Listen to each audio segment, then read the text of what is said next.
वैश्विक स्तर पर एक जैसी चुनौतियां, वैश्विक स्तर पर एक जैसी चुनौतियां भी हैं। जरा देखें, अब जरा ध्यान दें।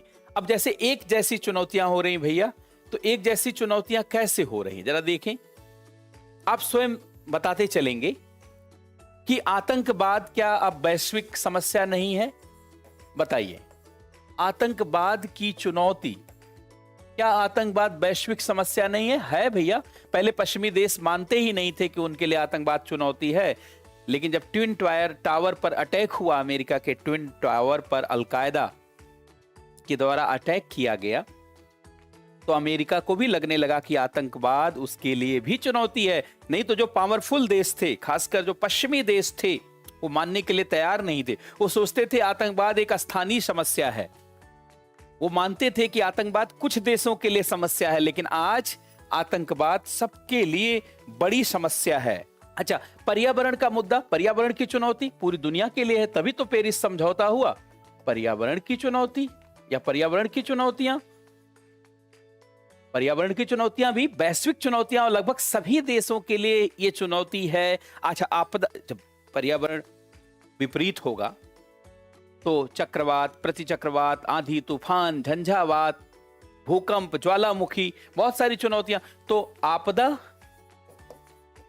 की चुनौतियां, अगर पूरी दुनिया का मौसम बदलेगा, पूरी दुनिया की जलवायु बदलेगी, तो निश्चित रूप से चुनौतियां तो सबके लिए चुनौतियां आएंगी। ऐसा तो है नहीं कि किसी एक देश के लिए चुनौती होगी, दूसरे देशों के लिए चुनौती नहीं होगी।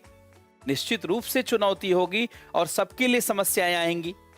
अच्छा, खाद्य संकट होगा तो सबके लिए संकट होगा। पूरी दुनिया में खाद्य पदार्थों का दाम बढ़ जाता।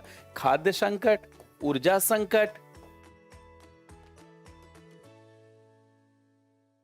संकट, साइबर चुनौतियां, साइबर चुनौती, जब पूरी दुनिया डिजिटल होती जा रही है तो साइबर चुनौतियां तो एक समान हो जा रही। समुद्री पायरेसी, समुद्री सुरक्षा, क्यों चाइना के खिलाफ लोग लामबंद हो रहे हैं? क्योंकि आज चाइना एक देश के लिए चुनौती पेश कर रहा है, तो कल जानते हैं बाकी देशों के लिए भी पेश करेगा। इसका मतलब समुद्री चुनौती भी साधारण चुनौती नहीं है। यह भी ऐसी चुनौती है जो दूसरे देशों के लिए समस्या पैदा कर सकती है।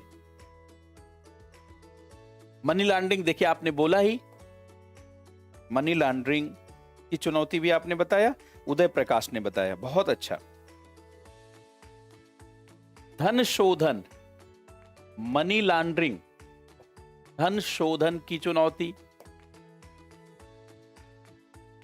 अच्छा, ट्रैफिकिंग, तमाम प्रकार की ट्रैफिकिंग, जैसे मादक पदार्थों की तस्करी, महिलाओं बच्चों की तस्करी, मादक पदार्थों की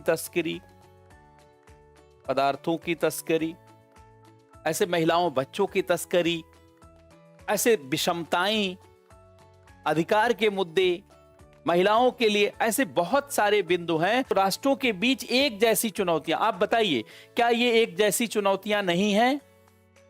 क्या ये एक जैसी चुनौतियां नहीं हैं?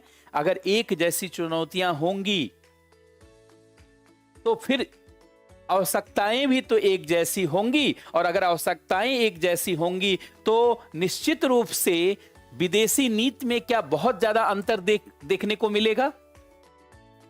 अमेरिका की विदेशी नीति में जैसे मुद्दे लगभग होंगे, वैसे ही मुद्दे भारत की विदेशी नीति में भी हो सकते हैं। थोड़ा बहुत बदलाव हो सकता है, क्योंकि प्राथमिकताएं सबकी अलग अलग हैं और क्षमताएं सबकी अलग अलग हैं, लेकिन चुनौतियां तो लगभग सबके लिए एक जैसी हैं। इसीलिए विदेशी नीति में अब अलग अलग नीतियां ना होकर के एक जैसी नीतियां होती जा रही हैं। अर्थात विदेशी नीति में जो विविधता, नीतिगत विविधता है, समाप्त होती जा रही है।